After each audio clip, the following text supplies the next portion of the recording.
One way of looking at the world of work is through the perspective of files. And when I think of OneDrive, I don't think of OneDrive as, OneDrive kind of evolved from that personal space in SharePoint. OneDrive isn't really that. OneDrive is a files view of the world.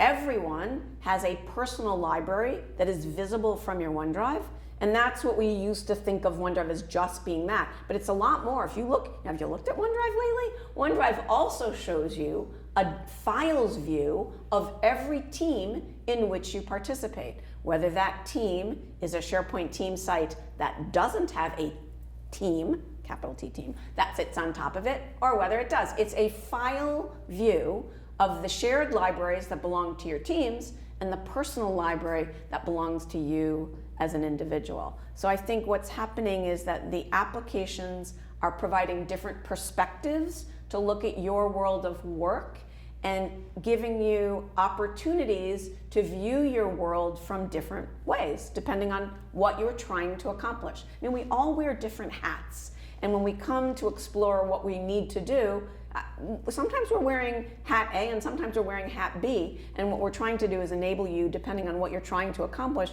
to get the best experience. So SharePoint Home is another experience that allows me to look at my world from the perspective of sites. And so if OneDrive is the file view of the world, SharePoint is the sites view of the world. And if you've noticed, SharePoint Home actually gives you all the communication sites that you are following, as well as all the team sites in which you are participating.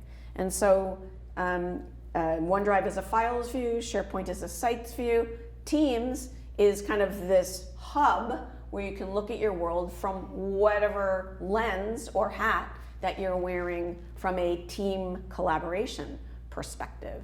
And so again, different teams need to decide how they want to work together and where they want to have conversations, how they want to store files. But I think what we're seeing is that there are different, again, you're going to wear different hats, different teams are going to work different ways, and we'll be able to experience how we choose to work in a way that works the best for our team.